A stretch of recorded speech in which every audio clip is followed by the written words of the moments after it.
आपलं शरीर ना सतत आपल्याशी संवाद साधत असतं. अगदी काही ॲक्सिडेंटल केसेस किंवा इन्फेक्शियस आजार सोडले, तर आपल्याला होणारा कोणताही आजार हा अचानक झालेला नसतो.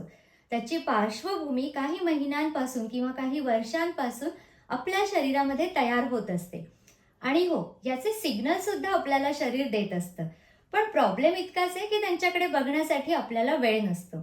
अगदी बघा ना, खूप भूक लागणं आणि काही महिन्यांपासून बिलकुल भूक न लागणं, हे सुद्धा कुठल्यातरी मोठ्या आजाराचं लक्षण असू शकतं. सतत होणारी ॲसिडिटी, गॅसेस, ब्लोटिंग, फटीग आपल्याला सांगू इच्छित आहे, की आता पचनशक्ती सुधारण्याची वेळ आली आहे. इर्रेग्युलर पिरियड्स आपल्याला हे सांगतात, की आता हॉर्मोन्स बॅलन्स करायची वेळ आली आहे.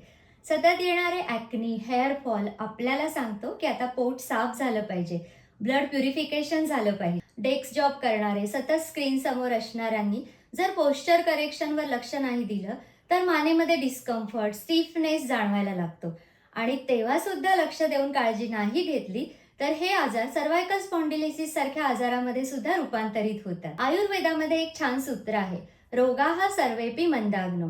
आपली कमकुवत झालेली पचनशक्ती ही बऱ्याचशा आजारांचं मूळ कारण आहे. चला तर आज मकर संक्रांतीच्या शुभ मुहूर्तावर आपल्या शरीराशी थोडा वेळ काढून संवाद साधूया. वेळेतच उपाययोजना करूया. म्हणजे शरीर सुद्धा नॅचरली हील होण्यासाठी आपल्याला मदत करेल. तुम्हा सर्वांना मकर संक्रांतीच्या खूप साऱ्या शुभेच्छा. Thank you.